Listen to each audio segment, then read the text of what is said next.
Hello guys, welcome back to our channel learn with Shri. So already வந்துட்டு தமிழில் வந்துட்டு 6th standard தமிழில் வந்துட்டு நம்ம பார்த்துருப்போம். இயல் 1 வந்துட்டு கம்ப்ளீட் பண்ணியிருப்போம். இப்போ வந்துட்டு இயல் 2. ஸோ இயல் 2 வந்துட்டு இயற்கை இன்பம். ஸோ இந்த டாபிக் பார்க்குறதுக்கு முன்னாடி நான் வந்துட்டு ஒரு கிளாரிஃபிகேஷன் கொடுக்கணும்னு நினைக்கிறேன். ஸோ நான் என்ன படிக்கிறேனோ அதை தான் நான் ஷேர் பண்ணுறேன். நான் வந்துட்டு இங்கே டீச் பண்ணல உங்களுக்கு. நான் என்ன படிக்கிறேனோ அதான் ஷேர் பண்ணுறேன். இது சிலபஸில் வரும், எப்படியெல்லாம் நம்ம படிக்கணும் அதை தான் நான் வந்துட்டு ஷேர் பண்ணுறேனே தவிர நான் வந்துட்டு டீச் பண்ண கிடையாது. ஸோ ஒரு சில இடத்துல வந்துட்டு நான் ஏதாச்சும் வந்துட்டு சேஞ்ச் பண்ணி மாற்றி ப்ரொனவுன்ஸ் பண்ண இருந்தாலும், இல்லை ஒரு சில இடத்துல திக்கி இருந்தாலும் அது வந்து கொஞ்சம் அது வந்துட்டு கண்டிப்பாக இதாக தான் இருக்கும், வியர்டாக தான் இருக்கும். But please can you adjust that. So கொஞ்சம் அட்ஜஸ்ட் பண்ணிக்கோங்க. அண்ட் ஃபர்ஸ்ட் டைம் வந்துட்டு ஏதாச்சும் எக்ஸாமுக்கு படிக்கிற மாதிரி தான். ஸோ நானும் சேர்ந்து தான் உங்கள் கூட சேர்ந்து தான் படிக்கிறேன். நான் என்ன படிக்கிறேனோ அதான் அப்லோட் பண்ணுறேன். ஸோ எக்ஸாமுக்கு படிக்க ஸ்டார்ட் பண்ணியிருக்கனால ஒரு சில இதெல்லாம் வந்துட்டு கரெக்ட் பண்ணிக்கிறேன். அடுத்தடுத்த வீடியோவில் வந்துட்டு கிளியராக ப்ரொனவுன்ஸ் பண்ண ட்ரை பண்ணுறேன். அண்ட் இதுக்கப்புறம் நம்ம வீடியோக்குள்ளே போகலாம். ஸோ இதை உங்களுக்கு கிளாரிஃபை பண்ணணும்னு தோணுச்சு. இது வந்துட்டு நான் கரெக்டாக சொல்லி நான் கிளியராக டீச் பண்ணுறதுக்காக நான் அந்த யூடியூப் சேனல் ஸ்டார்ட் பண்ணல. ஸோ நான் என்ன படிக்கிறேனோ அதை நான் ஷேர் பண்ணிக்கணும், என்னோடய ரேஞ்சை நான் தெரிஞ்சுக்கணும் அப்படின்றதுக்காக தான் வந்துட்டு நான் ஒவ்வொரு நாளும் எப்படி நான் டெவலப் ஆகுறேன். அண்ட் என் கூட சேர்ந்து நான் தெரிஞ்சுக்கிட்ட ட்ரிக்ஸை இன்னும் நிறைய பேர் தெரிஞ்சுக்கணும், அதுக்காக மட்டும்தான் நான் வந்துட்டு இந்த வீடியோ அப்லோட் பண்ணுறேன். ஸோ எஸ், இதை தான் நான் கிளாரிஃபை பண்ணணும்னு நினச்சேன். அண்ட் கிளாரிஃபை பண்ணிவிட்டேன். அண்ட் இப்போ நம்ம வீடியோக்குள்ளே போகலாம். டூவில் வந்துட்டு இயற்கை இன்பம். இயற்கை இன்பத்தில் ஃபர்ஸ்ட் லெசனே வந்துட்டு சிலப்பதிகாரம் தான். ஸோ சிலப்பதிகாரத்தில் சிலபஸில் கவர் ஆகுறனால, இளங்கோவடிகள் வந்து நமக்கு சிலபஸில் கவர் ஆகுறனால நம்ம இந்த லெசனை வந்துட்டு ரிவைஸ் பண்ணிக்கலாம். ஸோ ஃபர்ஸ்ட் என்ன சொல்லியிருக்காங்க, நம்மை சுற்றி நுழையும் முன் அதை படிச்சிடலாம். நம்மை சுற்றிலும் எங்கு பார்த்தாலும் இயற்கையின் அழகு கொட்டு கிடக்கின்றன. கடலும் மலையும் கதிரும் நிலவும் மழையும் பனியும் இயற்கையின் கொடைகள் அல்லவா, அவற்றை கண்டு மகிழாதவர் உண்டு. நிலவின் குளிர்ச்சியும் கதிரவனின் வெண்மையும் மலையின் பயனையும் சிலப்பதிகாரம் போற்றுகிறது. ஸோ இதில் எல்லாமே வந்துட்டு இயற்கை வளத்தை பற்றி சிலப்பதிகாரத்தில் வந்துட்டு சொல்லியிருப்பார் இளங்கோவடிகள். இயற்கை வளங்களை வந்துட்டு எப்படி போற்றிருக்காரு அப்படின்றத தான் இந்த பாட்டு சொல்லுது. ஸோ ஸ்டார்டிங்லேயே உங்களுக்கு தெரியும், திங்களை போற்றுதும் ஞாயிறை போற்றுதும் இந்த மாதிரி ஸ்டார்டிங்கில் போற்றுதும் மாமலை போற்றுதும் கதிரவனை போற்றுதும் வான்மலை போற்றுதும். ஸோ இந்த மாதிரி வரும்போதே நம்ம வந்துட்டு ஈஸியாக ஐடென்டிஃபை பண்ணிக்கலாம், இது வந்துட்டு இளங்கோவடிகள் எழுதின பாட்டு தான் அப்படின்னு. மேபி இந்த லாஸ்ட் ரெண்டு லைன் அப்படின்னு கேட்டாலும் லாஸ்ட் லைனில் இலான் இப்படி தான் வந்திருக்கும். இந்த மாதிரி வந்திருக்கிறத வச்சு நம்ம கண்டுபிடிச்சிக்கலாம். அண்ட் இங்கே இருக்கிற லாஸ்ட் லைனில் மலை, காவிரி, கடல் சூழ், மண்ணை போல அந்த மாதிரி வந்ததை வச்சு இந்த மாதிரி செலக்டட் வேர்டை வச்சு நம்ம வந்துட்டு ஈஸியாக அண்டர்ஸ்டாண்ட் பண்ணிக்க மாதிரி தான் இந்த பாட்டை வந்துட்டு இளங்கோவடிகள் எழுதியிருக்காங்க. ஸோ அதுக்கப்புறம் நம்ம சொல்லும் பொருளும் பார்க்கலாம். ஸோ இந்த பாட்டை ஒரு தடவை ரிவைஸ் பண்ணிக்கோங்க, ரீட் பண்ணி வச்சு மைண்டில் வச்சுக்கோங்க, ஈஸியாக அண்டர்ஸ்டாண்ட் ஆகுற மாதிரி தான் இருக்குது.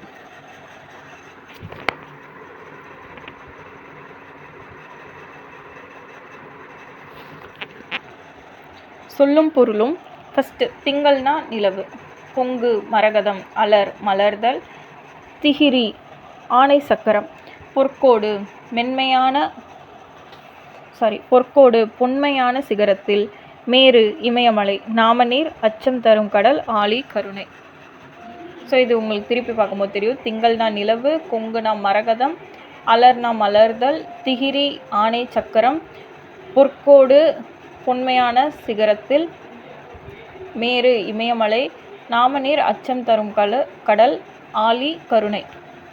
ஸோ இது கொஞ்சம் கன்ஃபியூஸ் ஆகுற மாதிரி தான் இருக்கும் இந்த லெசனில் இருக்கிற சொல்லும் பொருளும். பட் நீங்கள் 1க்கு 2 தடவை நீங்கள் படிக்கும்போது உங்களுக்கு ஈஸியாக தான் இருக்கும். அண்ட் இந்த பாடலின் பொருள் கொடுத்துருக்காங்க. ஸோ இது நமக்கு தேவையில்லை. இன்கேஸ் உங்களுக்கு தேவைப்படுச்சுன்னா ஒன்ஸ் ரிவைஸ் பண்ணிக்கோங்க.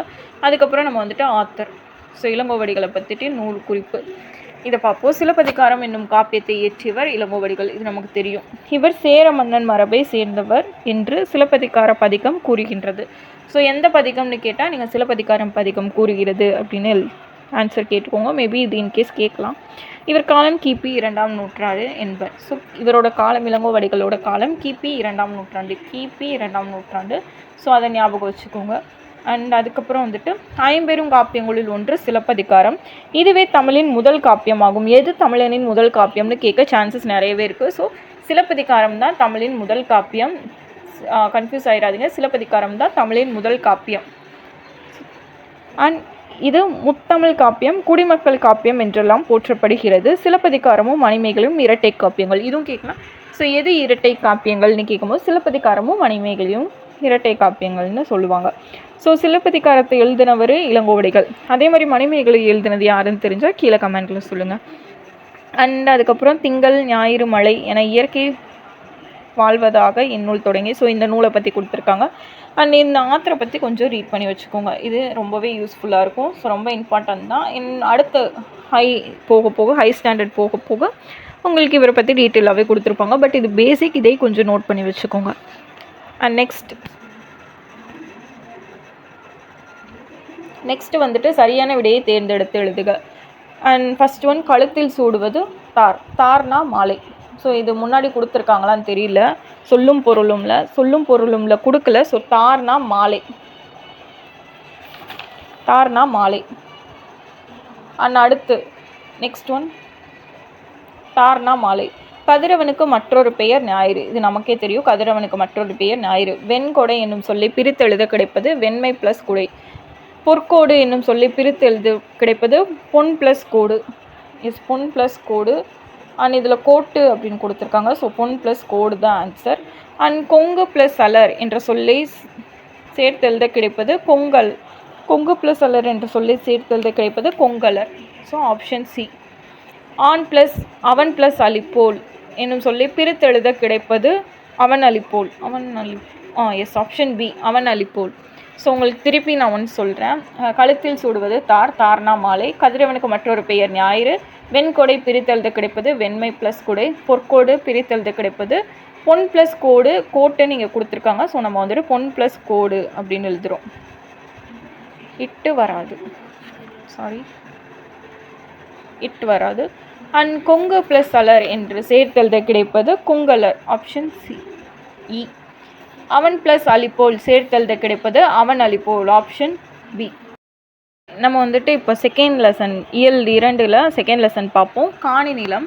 ஸோ காணி நிலம் வந்துட்டு யாரோடது? பாரதியார் எழுதுனது காணி நிலம். ஸோ இந்த போயம், இந்த மனப்பாட பாடலை பொறுத்த வரைக்கும் இதுவுமே பாரதியார் நமக்கு சிலபஸில் இருக்கிறனால இந்த பாட்டுமே நம்ம கொஞ்சம் மனப்பாடம் வச்சுக்கிறது கொஞ்சம் நல்லது தான். நிறைய பாட்டு நம்ம போக பார்க்கும்போது கன்ஃபியூஸ் ஆக நிறைய சான்சஸ் இருக்குது. அப்போ செலக்டிவ் வேர்ட்ஸை மட்டும் நம்ம எடுத்து மனப்பாடம் பண்ணும்போது நமக்கு அது ஈஸியாக இருக்கும். இந்த இதில் பார்க்கும்போது காணி நிலம், பராசக்தி, அதுக்கப்புறம் ஊர் மாளிகை, தென்னை மரம், நில ஒளி, தென்றல், இந்த மாதிரி வேர்ட்ஸ்லாம் பார்க்கும்போது இது இயற்கை ரிலேட்டடாக தான் இருக்குது. நம்ம இது பாரதியார் எழுதுனது தான் அப்படின்னு வந்துட்டு ஃபிக்ஸ் பண்ணிக்கிற மாதிரி நீங்கள் செலக்டிவ் வேர்ட்ஸ்லாம் வச்சு மைண்டில் வச்சு ரீட் பண்ணி படித்து வச்சுக்கோங்க. ஸோ இது ரொம்ப இம்பார்ட்டன்ட் தான். மேபி இன்கேஸ் கேட்க சான்சஸ் நிறையவே இருக்குது. கேட்டாலும் கேட்டது தான். ஸோ அந்த மாதிரி தான் சொல்ல முடியும். ஏன்னா எது கேட்குறாங்கன்னு தெரியல இப்போ டிஎன்பிசியை பொறுத்த வரைக்கும். அண்ட் நெக்ஸ்ட் நம்ம நுழையும் முன் பார்த்துட்டு இந்த போயம் சொல்லும் பொருளும் பார்ப்போம். ஸோ நுழையும் முன், அடுக்குகளில் வாழும் பலர் இயற்கை தரும் இன்பத்தை எண்ணி இயங்குகிறார்கள். வீடு என்பது எப்படி இருக்க வேண்டும் என்று பாரதியார் கற்பனை செய்கிறார். இயற்கை சூழலை உருவாக்க வேண்டியதன் தேவையை உணர்த்துகிறார். இயற்கை சூழல் பல வகைகளிலும் போற்றப்படும் பாரதியின் கனவு இல்லத்தை பற்றி அறிவோம். ஸோ இதில் எதுவும் இம்பார்ட்டண்ட்டாக ஒன்வேர்டில் கேட்குற மாதிரி இல்லை.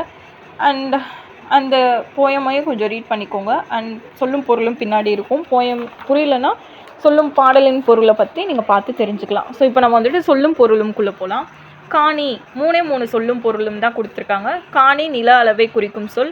மாடங்கள், மாளிகை, அடுக்குகள், சித்தம், உள்ளம். ஸோ இது 3மே ஈஸியாக தான் இருக்குது. காணினா நில அளவை குறிக்கும் சொல், மாடங்கள், மாளிகை, அடுக்குகள், சித்தம், உள்ளம். ஸோ இந்த 3ம் ரீட் பண்ணி படித்து வச்சுக்கோங்க. ஸோ ஈஸியாக தான் இருக்குது. இந்த லெசனில் 3 சொல்லும் பொருளும் தான். அண்ட் அதுக்கப்புறம் வந்துட்டு பொருள். காணி அளவு நிலம் வேண்டும். காணினா சிறிய. ஸோ சிறிய அளவு நிலம் வேண்டும். அங்கு ஒரு மாளிகை கட்டித்தர வேண்டும். அழகாக தூண்களையும் தூய நிறம் உள்ள மாடங்களையும் அது கொண்டிருக்க வேண்டும். நல்ல நீரையும் கிணறும் அங்கே இருக்க வேண்டும். இளம் நீரும் கீற்றும் தரும் தென்னை மரங்கள் வேண்டும். அங்கே முத்து போன்ற நில ஒளி வீச வேண்டும். காதுக்கு இனிய குயிலின் குயிலோசை கேட்க வேண்டும். உள்ளம் மகிழுமாறு இளம் தென்றல் தவிழ வேண்டும். ஸோ இதுதான் இந்த பாடலோட பொருள். ஸோ எல்லாமே இயற்கையை வச்சு அவரோட கனவு இல்லத்தை வச்சு தான் வந்துட்டு சொல்லியிருப்பார். அண்ட் அதுக்கப்புறம் நூல்வெளி பார்க்கலாம். 20ஆம் நூற்றாண்டின் இணையற்ற கவிஞர் பாரதியார். இவர் பெயர் சுப்பிரமணியன். இளமையிலேயே சிறப்பாக கவி பாடும் திறன் பெற்றவர். எட்டயபுரம் மன்னரால் பாரதி என்னும் பட்டம் வழங்கி சிறப்பிக்கப்பட்டவர். ஸோ யார் பாரதின்ற பட்டம் கொடுத்தாங்கன்னு கேட்பாங்க. எட்டயபுரம் மன்னர். ஸோ யார் பாரதின்ற பட்டம் கொடுத்தாங்கன்னா எட்டயபுரம் மன்னர் தான் பாரதின்ற பட்டம் கொடுத்தாங்க. அண்ட் அதுக்கப்புறம் வந்துட்டு தம் கவிதை வழியாக விடுதலை உணர்வை ஊட்டியவர். மனித உரிமைக்காகவும் பெண் உரிமைக்காகவும் பாடுபட்டவர். நாட்டுப்பற்றையும் மொழி பற்றியும் மிக்க பாடல்கள் பலவற்றை படைத்தவர். பாஞ்சாலி சபதம், கண்ணன் பாட்டு, குயில் பாட்டு போன்ற பல நூல்களை இயற்றியுள்ளார். பாரதியார் கவிதைகள் என்னும் நூல் தொகுப்பில் இடம்பெற்றுள்ளது. இப்பாடல் இடம்பெற்றுள்ளது. ஸோ இதில் பெருசாக எதுவும் கொடுக்கல. இயற்பெயர் இம்பார்ட்டண்ட். அண்ட் அதுக்கப்புறம் எட்டயபுரம் மன்னரால் பாரதி பட்டம். ஸோ பாரதி பட்டம் இது கேட்க நிறைய சான்சஸ் இருக்குது. அண்ட் அதுக்கப்புறம் இதெல்லாமே பேசிக்காக தான் இருக்குது. நான் உங்களோட மற்ற நூல்களை வந்துட்டு கொஞ்சம் லேஸாக பார்த்து வச்சுக்கோங்க. அண்ட் இதுக்கப்புறம் போக போக நிறைய டீட்டெயில்ஸ் வர மாதிரி இருக்கும்.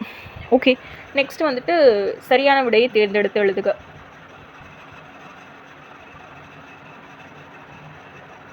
ஸோ எஸ், ஃபஸ்ட் கிணறு என்ற சொல்லை குறிக்கும் சொல். கிணறு என்பதை குறிக்கும் சொல். ஸோ இதில் நம்ம வந்துட்டு கேணி. கேணினா கிணறு. கேணினா கிணறு. ஆனால் அதுக்கப்புறம் வந்துட்டு சித்தம் என்பதன் பொருள் சித்தம் மகிழ்ந்திட, உள்ளம் மகிழ்ந்திட. ஸோ ஆல்ரெடி சொல்லும் பொருளும்ல பார்த்துருப்போம்.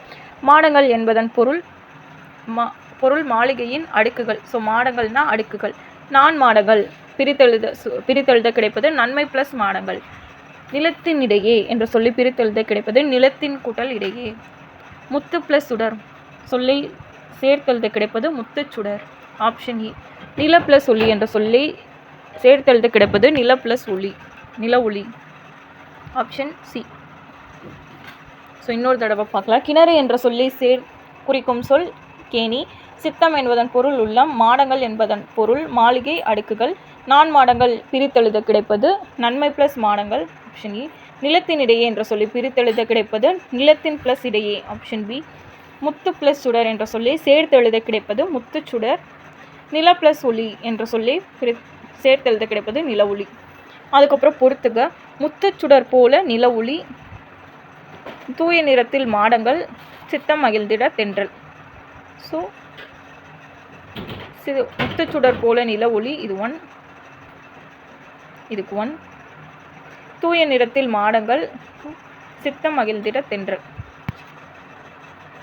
நெக்ஸ்ட் வந்துட்டு உரைநடை உலகம், சிறகின் ஓசை. ஸோ இது வந்துட்டு ஃபுல் அண்ட் ஃபுல் பறவைகளை பற்றி தான் கொடுத்துருப்பாங்க. ஃபர்ஸ்ட் நுழையும் முன் பார்த்துடலாம். மனிதர்கள் பொருள் தேடுவதற்காக வேறு ஊர்களுக்கு செல்கின்றனர். சிலர் திரும்புகிறார்கள், சிலர் அங்கேயே தங்குகிறார்கள்.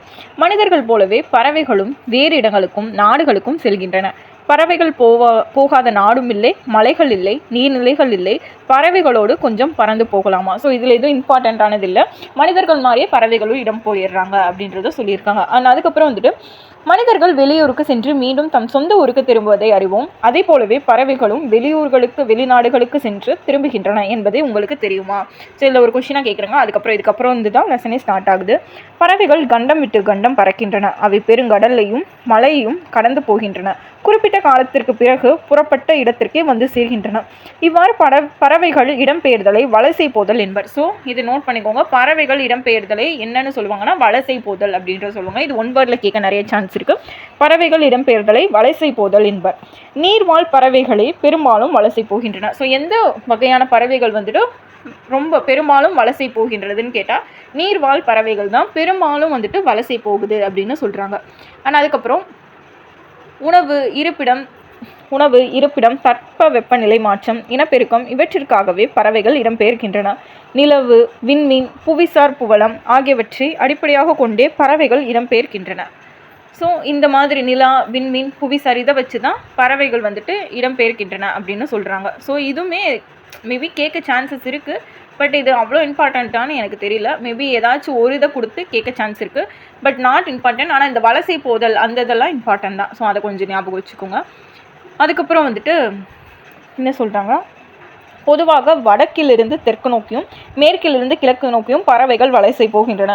இஃப் இன்கேஸ் டஃப்பாக கேட்கணும்னு நினச்சா இந்த இதை கேட்கலாம். ஸோ எந்தெந்த இதுலேருந்து வந்துட்டு பறவைகள் வலசை போகின்றன அப்படின்றத கேட்கலாம். ஏதாச்சும் ஸ்டேட்மெண்ட் மாதிரி கொடுத்து கூட இதை வந்துட்டு சரியாக கூற்று காரணம் கொடுத்து கூட கேட்க சான்சஸ் இருக்குது. ஸோ இதுக்கும் கொஞ்சம் கிளியராக பார்த்து வச்சுக்கோங்க.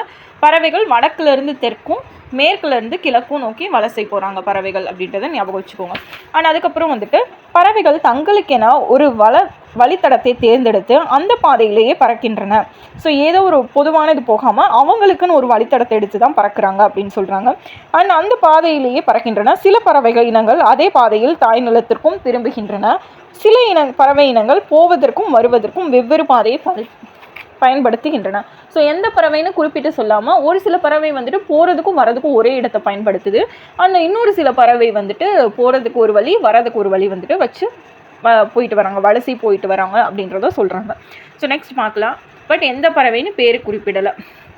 பயணம் செய்யும்போது சில வகை பறவைகள் இரை, ஓய்வு போன்ற தேவைகளுக்காக தரையிறங்கும். இடையில் எங்கும் நிற்காமல் பறந்து வழித்தடம் சேரும் பறவைகளும் உண்டு. ஸோ ஒரு சில பறவைகள் வந்துட்டு இரை தேடுறதுக்காகவும் ஓய்வு எடுக்கிறதுக்காகவும் வந்துட்டு நிற்கும். ஆனால் ஒரு சில பறவைகள் வந்துட்டு எங்கேயும் நிற்காமல் அதுக்கு தேவையான இடத்துல போக வேண்டிய இடத்துல போய் தான் நிற்கும் அப்படின்னு சொல்கிறாங்க.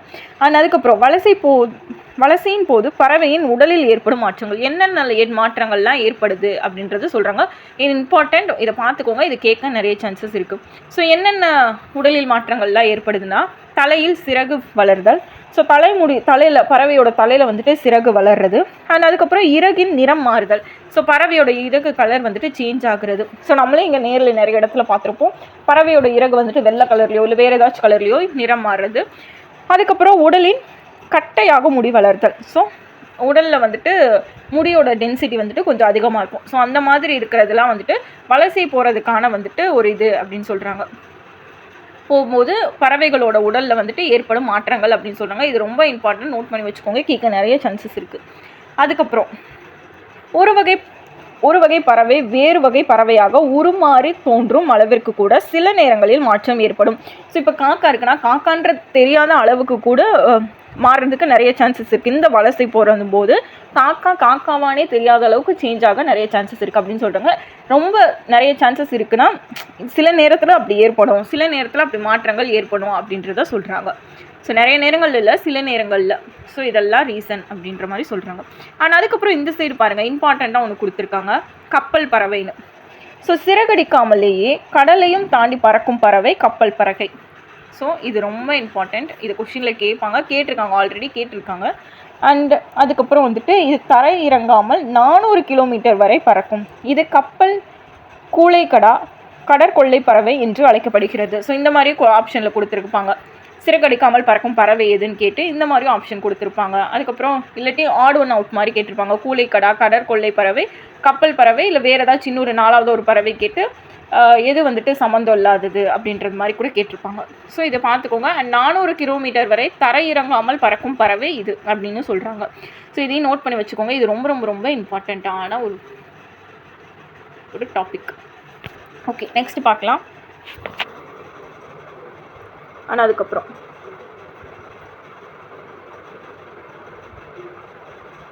ஸோ டெக்ஸ்ட்டு கிளியராக தெரியுதான்னு தெரியல, நீங்கள் ஃபோனில் ஜூம் பண்ணி பார்த்துக்கோங்க. புக் இருந்தால் புக்கில் பார்த்துக்கோங்க. எஸ், தமிழகத்திற்கு வெளிநாட்டு பறவைகள் வலசை வருவது பற்றி இலக்கியங்களும் செய்திகளும் உள்ளன.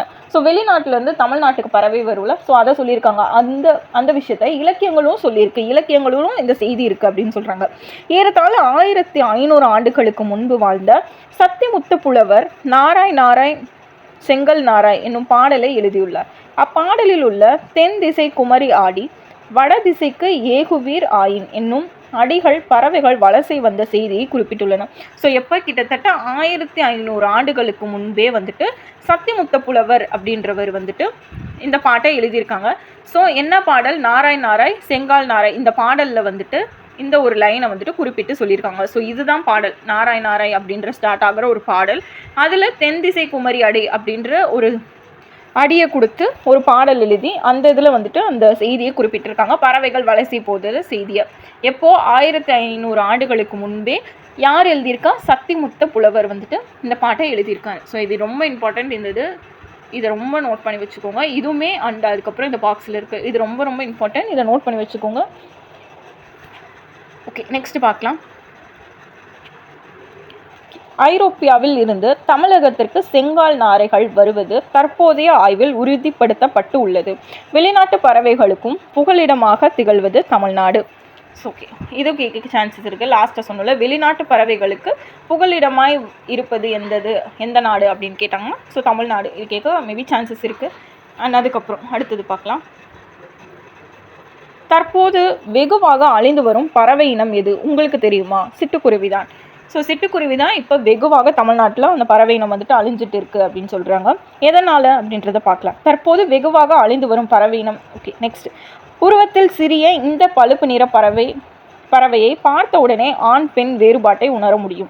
ஆண் குருவியின் தொண்டை பகுதி கருப்பு நிறத்தில் இருக்கும். உடல் பகுதி அடர் பழுப்பாக இருக்கும். பெண் குருவியின் உடல் முழுவதும் மங்கிய பழுப்பு நிறத்தில் இருக்கும். ஸோ இது கேட்க சான்சஸ் இருக்குது. சிட்டுக்குருவியோட கலரை வந்துட்டு சொல்கிறாங்க. ஆண் சிட்டுக்குருவி எது, பெண் சிட்டுக்குருவி எது அப்படின்றத நம்ம கண்டுபிடிச்சிடலாமா? பார்த்த உடனே கண்டுபிடிச்சிடலாமா? எப்படின்னா, ஆண் சிட்டுக்குருவியோட இது வந்துட்டு தொண்டை வந்துட்டு கருப்பு நிறத்திலும் உடல் பகுதி வந்துட்டு பழுப்பாகவும் இருக்குமா. ஆனால் பெண் சிட்டுக்குருவிக்கு முழுசாகவே மங்கிய பழுப்பு நிறத்தில் தான் இருக்குமா. உடல் முழுவதும் மங்கிய பழுப்பு நிறத்தில் தான் இருக்குமா. ஸோ இதை கேட்க சான்சஸ் இருக்குது. அண்ட் அதுக்கப்புறம் பார்க்கலாம். ஸோ இங்கே இருக்கும்னு நினைக்கிறேன். உடல் முழுவதும் மங்கிய பழுப்பு நிறம், இது அடர் பழுப்பு நிறம் அண்டு கருப்பு நிறத்து தொண்டை பகுதி வந்துட்டு கருப்பில் இருக்கும். அதுக்கப்புறம் சிட்டுக்குருவி கூடு கட்டி வாழும் பறவை வகை இனத்தை சேர்ந்தது. கூடு கட்டும் காலங்களில் சத்தமிட்டு கொண்டே இருக்கும். கூடு கட்டிய பின் 3 முதல் 6 முட்டைகள் வரை இடும். 14 நாட்கள் அடை காக்கும். 15ஆம் நாளில் குஞ்சுகள் வெளியாகும். ஸோ இதில் என்ன சொல்கிறாங்க, 3 முதல் கூடு கட்டும் போது கூடு கட்டிய பின் வந்துட்டு 3 6 முட்டைகள் வரைக்குமே வந்துட்டு சிட்டுக்குருவி இடும் அப்படின்னு சொல்கிறாங்க. எத்தனை நாளுக்கு அடை காக்கும்னா 14 நாட்களுக்கு அடை காத்து 15ஆம் நாள் வந்துட்டு அந்த குஞ்சுகள் வெளியாகும் அப்படின்றத சொல்கிறாங்க. ஓகே, நெக்ஸ்ட் இது பார்க்கலாம்.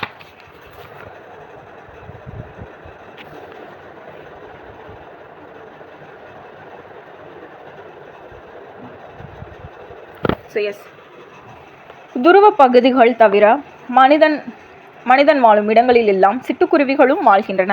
இந்தியா முழுவதும் சிட்டுக்குருவிகளை காணலாம். இமயமலை தொடரில் 4000 மீட்டர் உயரத்தில் கூட இவை வாழ்கின்றன. ஸோ துருவ பகுதியை தவிர எல்லா இடத்துலையும் வந்துட்டு சிட்டுக்குருவி இருக்குது. ஏன் இமயமலையில் கூட இருக்குது, 4000 மீட்டர் உயரத்தில் கூட இவை வாழும் அப்படின்றது சொல்கிறாங்க. ஸோ இது கேட்க சான்சஸ் இருக்குது. இமயமலை தொடரில் 4000 மீட்டர் வாழும் குருவி இனம் இது அப்படின்றது கேட்க சான்சஸ் இருக்குது. தானியங்கள், புழுப்பூச்சிகள், மலர் அரும்புகள், இலத்தளர்கள், தேன் போன்றவை சிட்டுக்குருவிகளின் உணவாகும். சிட்டுக்குருவியின் குஞ்சுகள் பெரும்பாலும் புழுப்பூச்சிகளையே உட்கொள்ளும். ஸோ சிட்டுக்குருவி வந்துட்டு இந்த தானியங்கள், புழுப்பூச்சிகள், மலர் அரும்புகள் இதெல்லாம் சாப்பிடும். ஆனால் சிட்டுக்குருவியோட குஞ்சுகள் வந்துட்டு புழுப்பூச்சிகளை மட்டுமே உட்கொள்ளும் அப்படின்னு சொல்கிறாங்க. ஆனால் தாய்க்குருவி புழுப்பூச்சிகளை பிடித்து தம் குஞ்சுகளுக்கு உணவிடும். ஸோ இது நிறைய பிக்சரில் நம்ம பார்த்துருப்போம். 4 குருவிகள் வந்துட்டு நெஸ்டில் இருக்கும். சிட்டுக்குருவி போய் வந்துட்டு புழுவை வந்துட்டு அந்த அவங்களோட குட்டிகளுக்கு உணவளிக்கிறது, குஞ்சுகளுக்கு உணவளிக்கிறத பார்த்துருப்போம். ஸோ அதுதான் இங்கே வந்துட்டு சொல்கிறாங்க. சிட்டுக்குருவிகள் உருவத்தில் இந்த பாயிண்ட்டை விட்டுட்டேன். சிட்டுக்குருவியின் வாழ்நாள் 10 முதல் 13 ஆண்டுகள் ஆகும். ஸோ சிட்டுக்குருவி எவ்வளோ நாள் வாழும் அப்படின்னு கேட்டிருக்காங்க. இது கேட்க சான்சஸ் இருக்குது. 10 முதல் 13 ஆண்டுகள் வந்துட்டு வாழும் அப்படின்னு சொல்கிறாங்க. 10 வயசுலேருந்து 13 வயசு வரைக்கும் சிட்டுக்குருவியோட ஆயுட்காலம் அப்படின்றத சொல்லலாம். ஸோ நெக்ஸ்ட் பார்க்கலாம். சிட்டுக்குருவி உருவத்தில் சிறியது, ஆனால் வேகமாக பறக்கும். அதனால் விரைவாக செல்பவர்களை சிட்டாய் பறந்து விட்டான் என்று கூறுவார். ஸோ எதுக்கு சிட்டாய் பறந்து விட்டான்னு சொல்கிறாங்கன்னா, சிட்டுக்குருவி வேகமாக பறக்குமா, அதனால் அதை உதாரணமாக மனிதர்களுக்கும் சொல்கிறாங்க அப்படின்னு சொல்கிறாங்க. ஆனால் அதுக்கப்புறம் என்ன சொல்கிறாங்கன்னா, சிட்டுக்குருவிகள் அழிவதற்கான காரணம். ஸோ ஏன் சிட்டுக்குருவி நம்ம வந்துட்டு அதிகமாக அழியுது அப்படின்றதுக்கான காரணம் தான் சொல்கிறாங்க. ஓகே, ஃபர்ஸ்ட் பாயிண்ட், மனிதர்கள் விவசாயத்திற்கு பூச்சிக்கொல்லியை பயன்படுத்துவதனால் குருவி குஞ்சுகள் உணவாக புழுப்பூச்சிகள் கிடைப்பதில்லை. ஸோ மனிதர்கள் வந்துட்டு பூச்சிக்கொல்லியை பயன்படுத்துகிறனால சிட்டுக்குருவிக்கு வந்துட்டு அந்த புழுப்பூச்சிகள் வந்துட்டு உணவாக கிடைக்கிறது இல்லை. ஏன்னா சிட்டுக்குருவி அதான் சாப்பிடுது. ஸோ விவசாயத்திற்கு நம்ம பூச்சிக்கொல்லியை பயன்படுத்துறதுனால அவங்களுக்கு உணவு கிடைக்கிறது இல்லை. நவீன கட்டிடங்கள் குருவிகள் கூடு கட்ட ஏற்றவாக இல்லை. ஸோ மனித கட்டடங்கள் அதிகமாக வளர்ந்துட்டே போகிறனால இங்கே கூடு கட்டுறதுக்கு ஏற்றவாறு இல்லை அப்படின்றது சொல்கிறாங்க. தற்காலத்தில் தாவர வேலிகளுக்கு மாற்றாக செயற்கை வேலிகளை அமைக்கப்படுகின்றன. எனவே சிட்டுக்குருவிகள் வாழ உகந்த வேலி தாவரங்கள் குறைக்கப்பட்டு விட்டன. ஸோ தேர்ட் ரீசன் வந்துட்டு தாவர வேலிகள் இல்லை அப்படின்றது சொல்கிறாங்க. சிட்டுக்குருவிகள் ஓய்வெடுக்கும் புதர் செடிகள் இல்லை. உணவுக்கும் இருப்பிடத்திற்கும் சிட்டுக்குருவிகளுடன் மற்ற பறவைகள் போட்டியிடுகின்றன. ஸோ இது எல்லாமே பேசிக்காக தான் கொடுத்துருக்காங்க. இது ஒன்ஸ் நீங்கள் ரீட் பண்ணிக்கோங்க, அதுக்கப்புறம் பார்க்கலாம். ரீட் பண்ணும்போதே உங்களுக்கு புரிகிற மாதிரி தான் இருக்கும். ஸோ இதில் எதுவும் எக்ஸாம் ரிலேட்டட் பாயிண்ட் இல்லை. அதுக்கப்புறம் வந்துட்டு இதுவும் ரீட் பண்ணி பார்த்தேன். ஸோ இதுலேயுமே பறவைன்னு காப்பாற்ற நம்ம என்ன செய்ய வேண்டும், மரங்கள் வளர்க்க வேண்டும். அதுக்கப்புறம் வந்துட்டு தோட்டல்களில் இதிலெல்லாம் வந்துட்டு பயிர்கள்லாம் உரங்கள் பூச்சிக்கொல்லியை தவிர்க்க வேண்டும். ஸோ இந்த மாதிரி தான் பேசிக்கு தான் கொடுத்துருக்காங்க. ஆனால் அதுக்கப்புறம் பார்ப்போம். காக்கை குருவி எங்கள் சாதி என்று பாடியவர் பாரதியார். ஸோ இது கேட்க சான்சஸ் இருக்குது. பாரதியார் நம்ம சிலபஸில் இருக்கிறனால காக்கை குருவி எங்கள் சாதி என்று பாடியவர் யாருன்னா ஸோ இது வந்துட்டு பாரதியார். அண்ட் அதுக்கப்புறம் வந்துட்டு அவர் வந்துட்டு அவரோட சொல்லியிருக்காங்க. சமைப்பதற்கு தம் மனைவி வைத்திருந்த சிறிதளவு அரிசியையும் முற்றத்தில் இருந்த சிட்டுக்குருவி மகிழ்ச்சியுடன் போட்டுவிட்டு பட்டினியாக இருந்தவர் பாரதியார். ஸோ அவங்க வீட்டில் இருந்த சின்ன அளவு அரிசியை கூட முற்றத்தில் இருந்த குருவிகளுக்காக போட்டார் அப்படின்னு சொல்கிறாங்க. ஆனால் அதுக்கப்புறம் இது இம்பார்ட்டன்ட். இந்தியாவின் பறவை மனிதர் டாக்டர் சலீம் அலி. ஸோ இது வந்து ரொம்ப இம்பார்ட்டன்ட். பறவைகளுக்கு இன்றைய பறவையியல் ஆய்வாளர்களின் முன்னோடி வந்துட்டு டாக்டர் சலீம் அலி அப்படின்னு சொல்கிறாங்க. ஆனால் அதுக்கப்புறம் வந்துட்டு தம் வாழ்நாள் முழுவதையும் பறவைகளை பற்றி ஆராய்ச்சி செல்வதிலேயே அவர் பாடம் படிப்பதிலும் ஈடுபட்டார். அதுக்கப்புறம் இவர் வந்துட்டு ஒரு புக் எழுதியிருக்காரு பறவைகளுக்காக, சிட்டுக்குருவியின் வீழ்ச்சி, so the fall of sparrow. So இந்த புக்கை வந்துட்டு இவர் சிட்டுக்குருவிகளுக்காக எழுதியுள்ளார். அண்ட் அதுக்கப்புறம் வந்துட்டு தன் வாழ்க்கை வரலாற்று நூல்களுக்கு இவர் நிறைய நூல் எழுதியிருக்காரு. பட் இவரோட வாழ்க்கை வரலாறு நூல்களுக்கு தான் வந்துட்டு சிட்டுக்குருவியின் வீழ்ச்சி அப்படின்ற பேர் வச்சிருக்காரு. இங்கே சொல்லியிருக்காங்க. தன் வாழ்க்கை வரலாற்று நூலுக்கு சிட்டுக்குருவியின் வீழ்ச்சி த ஃபால் ஆஃப் சாரோ அப்படின்ற பேரை வச்சிருக்காரு. ஸோ புரிஞ்சிருக்கும்னு நினைக்கிறேன். ரீட் பண்ணி பாருங்கள். அண்ட் அதுக்கப்புறம் வந்துட்டு ஒரு கோட் மாதிரி வந்துட்டு சொல்லியிருக்காரு டாக்டர் சலீம் அலி. ஸோ மனிதன் இல்லாத உலகில் பறவைகள் வாழ முடியும், பறவைகள் இல்லாத உலகில் மனிதன் வாழ முடியாது. ஸோ பறவை இல்லாமல் நம்மளால் வாழ முடியாது அப்படின்னு டாக்டர் சலீம் அலி வந்துட்டு ஒரு கோட் மாதிரி சொல்லியிருக்காங்க. இதை கொடுத்து கூட கேட்க சான்சஸ் இருக்குது. ஸோ அதுக்கப்புறம் பார்க்கலாம். அடுத்து இந்த பாக்ஸில் கொடுத்துருப்பாங்க. ஸோ இங்கே இமேஜ் வந்துட்டு இல்லை. இங்கே இமேஜ் வந்துட்டு கொடுக்கல. ஸோ இங்கே ஒரு இமேஜ் வரும், புக்கில் பார்த்தா தெரியும். உலகிலேயே நெடுந்தொலைவு 22,000 கிலோமீட்டர் பயணம் செய்யும் பறவை தான் இந்த ஆர்டிகாலா. ஸோ ஆர்டிகாலா இந்த பறவை வந்துட்டு 22,000 கிலோமீட்டர் வந்துட்டு பறந்து செல்லுமா. பயணம் செய்த பறவை வந்துட்டு ஆர்டிகாலா. ஸோ 22,000 கிலோமீட்டர் பயணம் செய்த பறவை வந்துட்டு ஆர்டிகாலா. கன்ஃபியூஸ் பண்ணுறேன்னு நினைக்க வேணாம். 22,000 கிலோமீட்டர் வந்துட்டு ட்ராவல் செய்த பறவை வந்துட்டு எதுனா ஆர்டிகாலா. இன்னொன்று மட்டும் ஞாபகம் வச்சுக்கோங்க. அண்ட் அதுக்கப்புறம் கீழே இருக்கிறது பறவைக்கான படிப்பு ஆர்னித்தாலஜி. அண்ட் அதுக்கப்புறம் உலக சிட்டுக்குருவி நாள் March 20. ஸோ இதை பார்த்துக்கோங்க. கொஞ்சம் டங் ட்விஸ்ட் ஆகுற மாதிரி இருக்கும். ஸோ 22,000 கிலோமீட்டர் பறந்த பறவை வந்துட்டு ஆர்டிகாலா. அண்ட் பறவைகளுக்கான படிப்பு வந்துட்டு ஆர்னித்தாலஜி. ஓகே, நெக்ஸ்ட் வந்துட்டு இதுக்கு எக்ஸசைஸ் கொடுத்துருப்பாங்க. சொல்லும் பொருளும் தட்பம் வெப்பம் என்னும் சொல்லி பிரித்தெழுத கிடைப்பது தட்பம் ப்ளஸ் வெப்பம் ஆப்ஷன் ஏ. வேதி உரங்கள் என்னும் சொல்லி பிரித்தெழுத கிடைப்பது வேதி கூட்டல் உரங்கள் ஆப்ஷன் பி. உரங்கள் வராது, உரங்கள். தரை ப்ளஸ் இறங்கும் என்று சொல்லி சேர்த்தெழுத கிடைப்பது தரை இறங்கும் ஆப்ஷன் ஏ, தரை இறங்கும். அதுக்கப்புறம் வழி கூட்டல் தடம் என்னும் சொல்லி சேர்த்தெழுத கிடைப்பது வழித்தடம் ஆப்ஷன் பி. எஸ், வழித்தடம். சிட்டுக்குருவி வாழ முடியாத பகுதி துருவ பகுதி.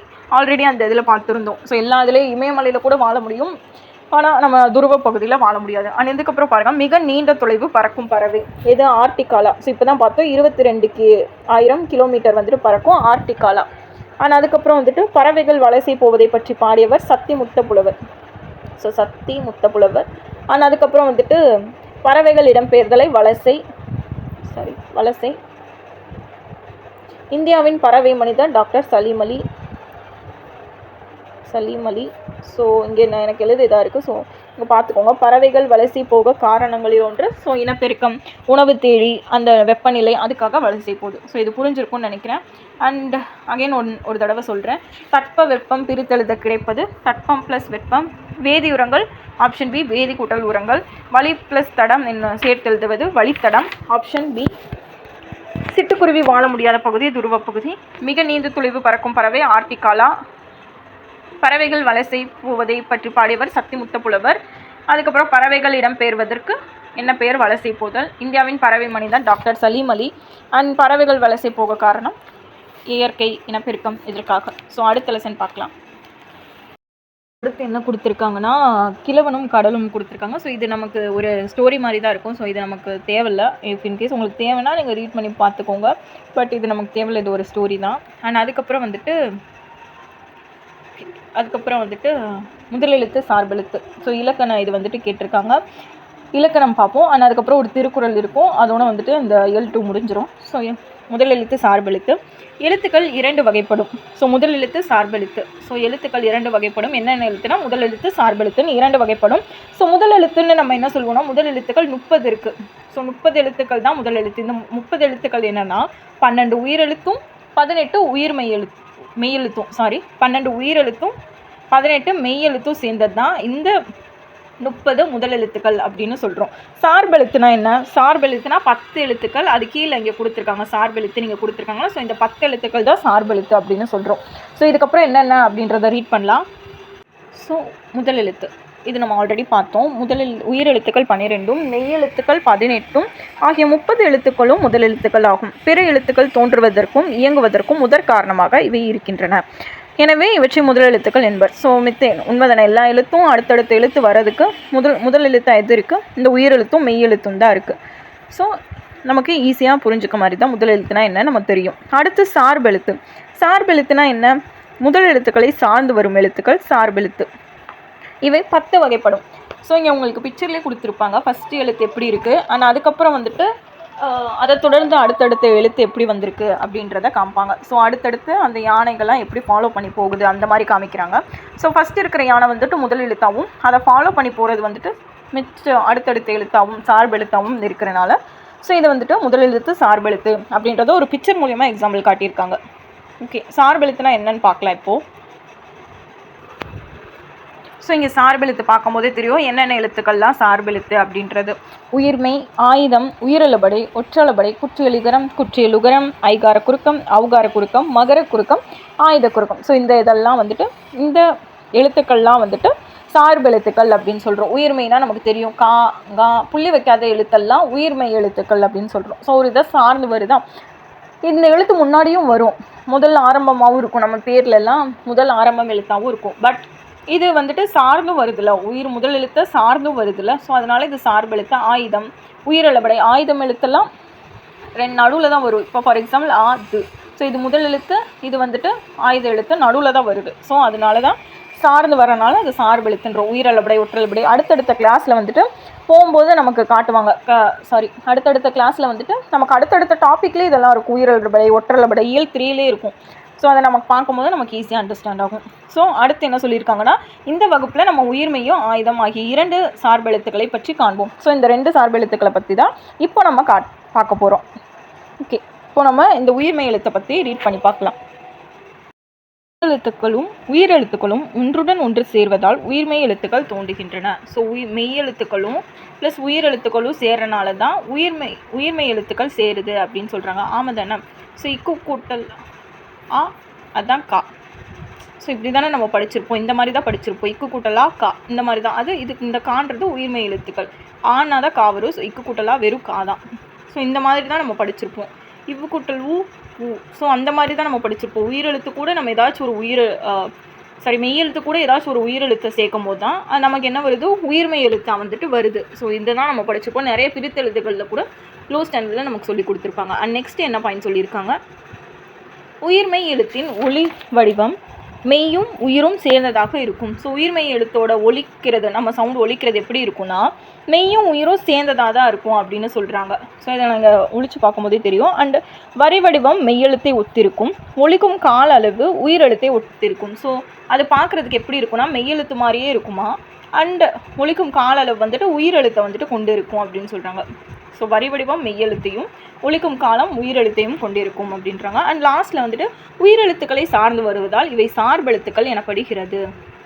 ஸோ எதை சார்ந்து வரதால் இது சார்பெழுத்துக்கள்னு சொல்கிறாங்கன்னு கேட்பாங்க. உயிர்மெய் எழுத்துக்கள் எதை சார்ந்து வருவதால் சார்பெழுத்துக்கள் என்று அழைக்கப்படுகிறதுன்னு கேட்டால் முதல் எழுத்துக்களை சார்ந்து வருவதால் இது சார்பெழுத்துக்கள் என்று அழைக்கப்படுகிறது. ஸோ பார்த்து ரீட் பண்ணிக்கோங்க. ரீட் பண்ணும்போது ஈஸியாக புரிகிற மாதிரி தான் இருக்குது. அண்ட் ஆயுதம் எழுத்துக்கள், ஆயுதத்தை பற்றி 3 புள்ளிகளை உடைய தனிந்த வடிவம் பெற்றது. ஸோ ஆயுதம் எழுத்து எப்படி இருக்கும், 3 புள்ளி வச்சு தானே இருக்கும். ஸோ இந்த மாதிரி தான் இருக்கும். இதுதான் ஆயுத எழுத்துன்னு. அண்ட் அந்த 3 புள்ளியே எப்படிலாம் வேறு ஒரு பேரில் சொல்கிறாங்க ஆயுத எழுத்து அப்படின்னு பார்க்கலாம். முப்புள்ளி, முப்பார் புள்ளி, தனிநிலை, அகோணம் என்று வேறு பேர்கள் இதற்கு உண்டு. ஸோ இது கேட்குறதுக்கு சான்சஸ் நிறைய இருக்குது. ஸோ முற்புள்ளி, முப்பார் புள்ளி, முப்புள்ளி, முப்பார் புள்ளி, தனிநிலை, அகோணம். ஸோ இந்த 4ஐயும் நோட் பண்ணி வச்சுக்கோங்க. அண்ட் அதுக்கப்புறம் வந்துட்டு நுட்பமாக ஒலிப்பு முறையை உடையது. தனக்கு முன் ஒரு குரில் எழுத்தையும் தனக்கு பின் ஒரு வல்லின மெய் எழுத்தையும் தனக்கு முன் ஒரு குறில் எழுத்தையும் தனக்கு பின் ஒரு வல்லின உயிர்மை எழுத்தையும் பெற்று சொல்லின் இடையில் மட்டுமே வரும். ஆமாம், இந்த சொல்லின் இடையில் எப்படி வருது? இப்போ நம்ம அது அப்படின்றப்போ சொல்லுக்கு இடையில் தானே வருது. ஸோ ஆன்றது உயிரெழுத்து, அதே மாதிரியே வந்துட்டு தூன்றது வல்லின உயிர்மை எழுத்து. ஸோ இது இரண்டுக்கும் வருவதால் இது வந்துட்டு இதோட சிறப்பு அப்படின்றது சொல்லுறாங்க. ஆனால் அதுக்கப்புறம் இது தனிந்து இயங்காது, ஆயுத எழுத்து தனிந்து இயங்காது. முதல் எழுத்துக்களாகிய உயிரையும் மெய்யையும் சேர்ந்து இயக்குவதால் ஆயுத எழுத்து சார்பெழுத்தாகும். ஸோ எதை சேர்ந்து இயக்குதுன்னா உயிரையும் மெய்யையும் சேர்ந்து இயக்குவதால் இது ஆயுத எழுத்து சார்பெழுத்து என்று அழைக்கப்படுகிறது. உயிரையும் மெய்யையும் சேர்ந்து இயக்குவதால் இது சார்பெழுத்து எனப்படுகிறது. எது? ஆயுத எழுத்து சார்பெழுத்து எனப்படுகிறது. ஃபஸ்ட்டு வந்துட்டு இதுக்கப்புறம் இதோட முடிஞ்சு இலக்கணம். இதுக்கப்புறம் வந்துட்டு மொழியை ஆள்வோம் அண்ட் அதுக்கப்புறம் வந்துட்டு மொழியோடு விளையாடு. அண்ட் இதில் வந்துட்டு நம்ம சப்ஜெக்ட் ரிலேட்டடாக கொஷின் கேட்குறாங்க, சிலபஸ் ரிலேட்டடாக. இரட்டை காப்பியங்களில் ஒன்று சிலப்பதிகாரம். இதை நீங்கள் இதை ஒவ்வொன்றா தேடி பார்க்கும்போது இந்த பாக்ஸ்லேருந்து நீங்கள் யூஸ் பண்ணி எழுதிக்கலாம். இதை நம்ம கொஷின் இதுக்காக கூட யூஸ் பண்ணிக்கலாம். ஸோ இரட்டை காப்பியங்களில் ஒன்று சிலப்பதிகாரம், மணிமேகலை நமக்கு தெரிஞ்சது. ஸோ இதை வந்துட்டு ஒரு ரிவிஷன் மாதிரி வச்சு யூஸ் பண்ணிக்கலாம். அண்ட் அதுக்கப்புறம் வந்துட்டு இதை நீங்கள் ஃப்ரீயாக இருக்கும்போது யூஸ் பண்ணிப்போம். அண்ட் இங்கே வந்துட்டு கலை சொற்கள் இருக்குது. ஸோ கலை சொற்கள் கண்டம், காண்டினென்ட். ஸோ இந்த கலை சொற்கள் தேவைப்படும். இது நமக்கு வெளியே தேடி படிக்கிறதுக்கு புக்கிலேருந்தே நம்ம தேடி படிக்கலாம். ஸோ ஃபர்ஸ்ட் வந்துட்டு காண்டினென்ட், கண்டம், வலசை, இமிக்ரேஷன், தட்ப வெப்பநிலை, கிளைமேட், புகலிடம், செஞ்சுரி, வானிலை, வெதர். ஸோ இந்த தட்ப வெப்பமும் வானிலையும் பார்த்துக்கோங்க, ஏன்னா இது கிளைமேட், இது வந்துட்டு வெதர். ஸோ இது பார்த்துக்கோங்க. அண்ட் புவிசார்பு புவலம், கிராவியேஷனல் ஃபீல்ட். ஸோ புவி ஈர்ப்பு புவலம், கிராவியேஷனல் ஃபீல்ட். ஸோ இந்த ஆறுமே கொஞ்சம் இம்பார்ட்டன்ட் தான், பார்த்துக்கோங்க. கண்டம்னா காண்டினென்ட், வலசை மிக்ரேஷன் அண்ட் தட்ப வெப்பநிலை கிளைமேட், புகலிடம் செஞ்சுரி, வானிலை வெதர், புவி ஈர்ப்பு புவலம், கிராவியேஷனல் ஃபீல்ட். நான் ஃபோர்ஸ்னே சொல்லிட்டு இருக்கேன். ஆனால் அதுக்கப்புறம் வந்துட்டு திருக்குறள். ஸோ திருக்குறளை பொறுத்த வரைக்கும் வந்துட்டு இதில் வந்துட்டு ரெண்டு குறள் தான் கொடுத்துருக்காங்க. ஒரு கடவுள் வாழ்த்துனா 1, அதுக்கப்புறம் வான் சிறப்புனா 2 குறள், அதுக்கப்புறம் இருக்கிறது நீர்த்தார் பெருமை. ஸோ இந்த குறள்லாம் வந்துட்டு ரெண்டு குறள் தான் கொடுத்துருக்காங்க. பட் இதில் வந்துட்டு கடவுள் வாழ்த்தில் 10 குறள், வான் சிறப்பில் 10 குறள். ஸோ இந்த மாதிரி தான் இருக்கும், வரிசையாக தான் இருக்கும். பட் அப்படி நமக்கு பார்க்கும்போது தான் 10 குறள்லாம் ஒவ்வொரு இதில் இருந்தும் 10 குறளாக பார்க்கும்போது தான் நமக்கு ஈஸியாக வந்துட்டு மைண்டில் நிற்கிற மாதிரி இருக்கும். பட் இப்படி நம்ம ரெண்டாக பார்க்கும்போது நமக்கு கொஞ்சம் கன்ஃபியூஸ் ஆகும், அடுத்தடுத்து பார்க்கும்போது மறக்க ஆரம்பிக்கும். அதனால தான் திருக்குறள் இதில் இன்க்ளூட் பண்ணல. அண்ட் திருக்குறளை தாண்டி அதை நீங்கள் வேணும்னா உங்களுக்கு ரீட் பண்ணி பார்த்துக்கோங்க. அண்ட் அதுக்கப்புறம் இருக்கிற எக்ஸசைஸ் இது எல்லாமே வந்துட்டு நம்ம இயல் 3ல் வந்துட்டு பார்க்கலாம். ஸோ திருக்குறள் தாண்டி அதுக்கு அடுத்தில் இருக்கிற எக்ஸசைஸ் எல்லாமே அடுத்தடுத்த இயலில் வந்துட்டு நெக்ஸ்ட் வீடியோவில் பார்க்கலாம். நெக்ஸ்ட் வீடியோவில் வந்துட்டு அடுத்தடுத்த இயலில் பார்க்கலாம். இந்த வீடியோவில் வந்துட்டு நான் ஒரு சில இதில் வந்துட்டு தப்பாக ப்ரொனவுன்ஸ் பண்ணியிருக்கலாம், தப்பாக ரீட் பண்ணியிருக்கலாம். அதை நான் கரெக்ட் பண்ணியிருக்கேன் அண்ட் கரெக்ட் பண்ணிகிட்டே இருக்கேன். தொடர்ந்து உங்கள் சப்போர்ட் கொடுங்க. அண்ட் இந்த வீடியோ பிடிச்சிருந்தால் மறக்காமல் லைக் பண்ணுங்கள், ஷேர் பண்ணுங்கள், சப்ஸ்கிரைப் பண்ணிக்கோங்க மறக்காமல் சேனலில். இது மாதிரி 6th term ஃபுல்லாக அடுத்து இன்னும் ஒரு இயல் தான். ஸோ அதுக்கப்புறம் ஃபர்ஸ்ட் டேர்ம் முடிஞ்சிடும். அடுத்து கண்டினியூவாக 6th to 10th அப்லோட் பண்ணலாம். So thank you.